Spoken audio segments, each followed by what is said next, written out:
The book Hebrews, part 128. I'm Professor Hannes Redlinghuis of the First Assembly of Yafashua in South Africa, Pretoria, Montana, also international. Should you require any of my books which I've written, maybe Israel's Rapture, which is very, very important for the time that we are living in, is a subject where there's never been written a book about. Rapture for the 1/3 of Israel, the nation of Israel, those that will accept Yafashua in the time of the Great Tribulation. If you want to know more, that's part of my doctoral degree, please, which I've done a couple of years ago. Please contact me at my WhatsApp number, +27, international code for South Africa, 0722 367 124. Just go to my website, https://yahvah.co.za. This is the first time that you are about to participate in the study. You are so very, very welcome. Hallelujah. But I urge you to go to part 1, start from the beginning, because you've missed out on quite a bit of information. It's also very important to subscribe to the channel and also to receive the different notification of all the other study that we are currently busy with. Please send this links to your friends and family. Make sure at least have a 1611 King James Bible, pen and a notepad ready. Welcome to Breakfast with Prof. Hannes. Hallelujah. What a privilege. What a privilege to partake in a study like this. Unto Yahweh our Elohim all the glory. We are going to continue. I'm going to just read the last part here that we dealt with yesterday morning, the B part. This new life comes now. This new life that comes now has a new high priest in Yafashua. This New Testamental life that we, let me move the clock back 2,000 years ago. It was something for those Hebrew people to realize that Yahweh, that which they believed on for more than 1,000 years, has suddenly came to a dead end stop. But Father Yahweh, through the redemption blood of Yafashua, gave them something new. He was about to give them a new high priest. Not according to the order of Levi or Moses or Aaron. Because those high priests are from Levi. They had sins. They first had to offer for their own sin yearly, before he was entitled to offer for the sin of the nation of Israel. I think I said that on Monday. But this new high priest called Yafashua, this New Testamental high priest, he was made perfect. Why? Because he was sinless. His Father made him perfect because he was sinless. Hallelujah. Which the Old Testamental high priest, you will listen to what I'm saying. I'm not saying priest. High priest were not. They had sin. Every year they first had to atone for their own sin. Hebrews 7 verse 20. And inasmuch as not without the oath, he, look at my fingers, the Levite priest for more than 1,000 years was made priest, look at my fingers, without any oath. How did he become a priest? Only by being born in the right family, from the bloodline of Levi. through the bloodline of Levi, he could become a high priest. He didn't need to be ordained by taking a certain oath that would bring his consciousness under submission. That's why they just sinned as they like. They were just as ordinary as any of the other Israelites. But because of the bloodline of Levi, and Moses who determined that, it was very profitable to them. They had a good life. Everything was there for them.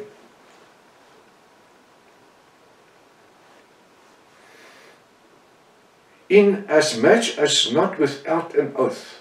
He didn't have to take an oath. All he had to say, I'm willing to be the high priest. I will enter into the office of the high priest. And then he became the high priest. If the first one died or whatever, he'd just step into his shoes and continue.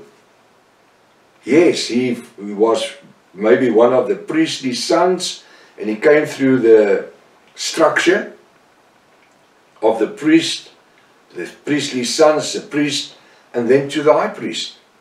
Step up in order till he became the high priest. But he didn't need to take an oath. Verse 21.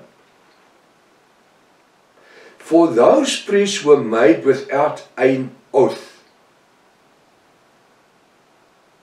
Remember this. But this new high priest called Yahushua, look at my fingers.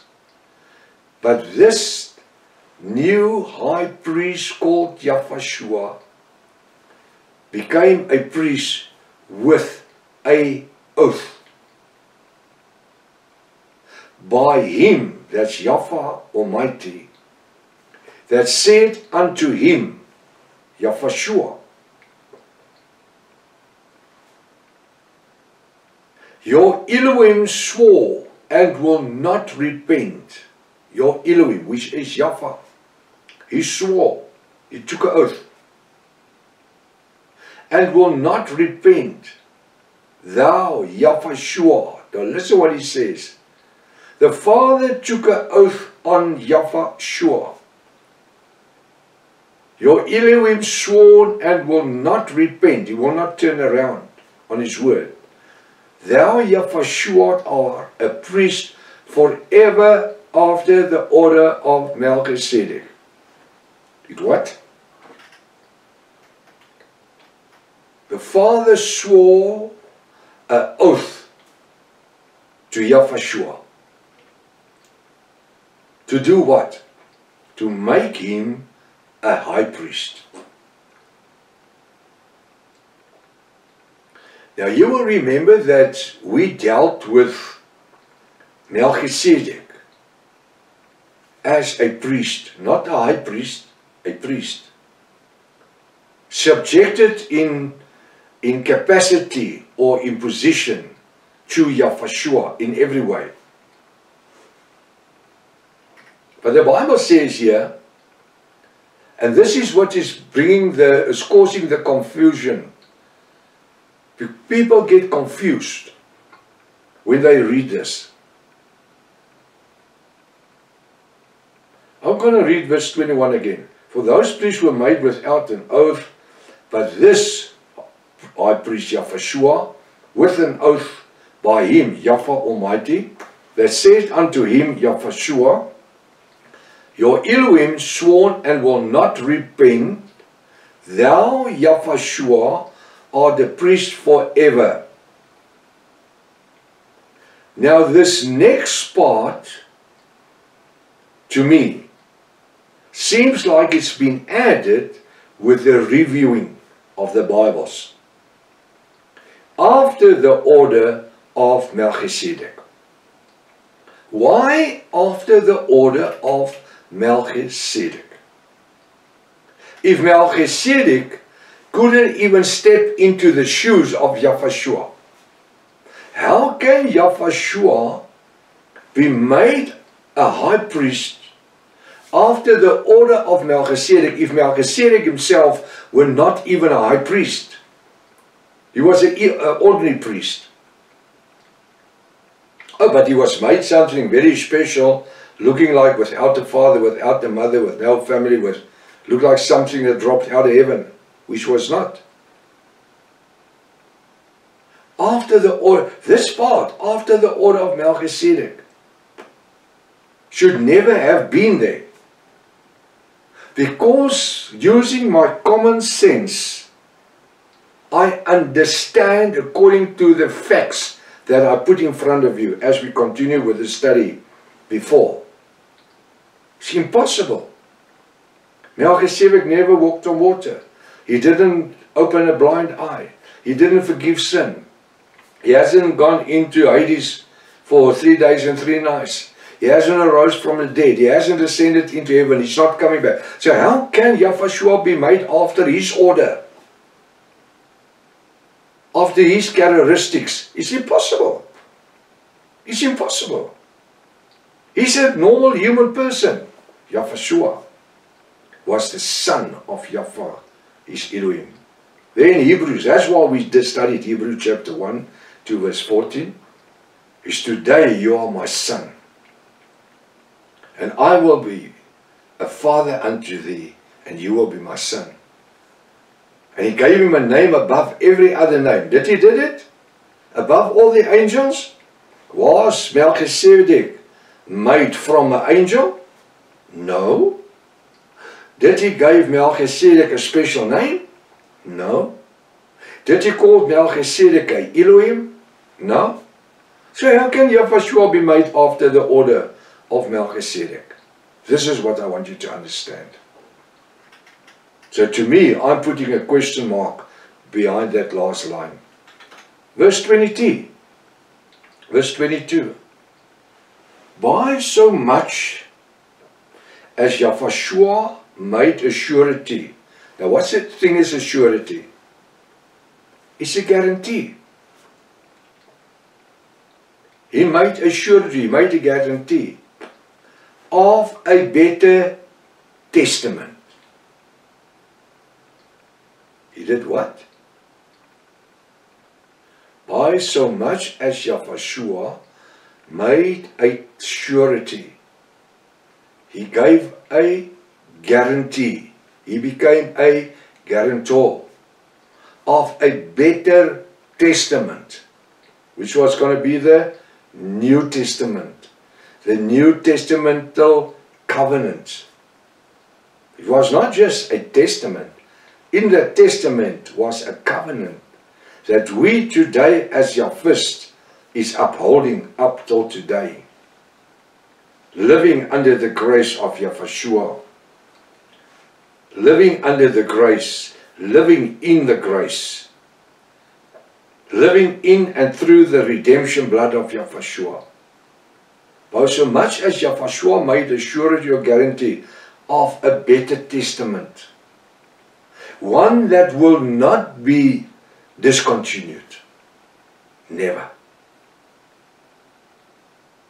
Because this one was not functioning with the blood of animals.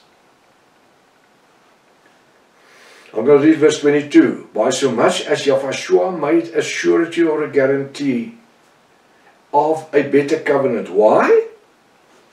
Why would he make or give surety of a better covenant? What would you say? Why? I'm giving you a couple of seconds to think about it. Why will he give surety of a better covenant? Because the Old Testament covenant lost its power. The Old Testament lost its power after 1,000, just over 1,000 years. 613 laws lost its power. Like circumcisions, Sabbaths, sacrificing animals, and we can continue.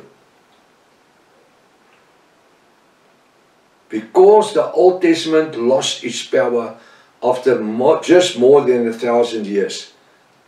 Now if I just look at verse 18, Hebrews 7 verse 18. For there is verily a disannulling, which means making an end of the commandment going before for the weaknesses and the unprofitableness thereof. Because of what happened to the Old Testament, it opened the door for a New Testament. A New Testament of grace, functioning through the redemption blood of Yahshua. Hallelujah. This New Testament can never become weak. Why? Because as long as there are Yahwists on this earth, bride of Yahshua, this New Testament will just continue, not discontinue, it will just continue carrying on, bringing birth to new Yahwists, bringing in people into the new covenant of grace. And it will never be stopped because of the unprofitableness like the Old Testament. Because the blood of Yahshua is as alive today in this 21st century as what it was 2,000 years ago. We're just going to stop right here, and then tomorrow morning we'll continue if His Father's will. Maranatha. Yahshua's coming back again. Hallelujah.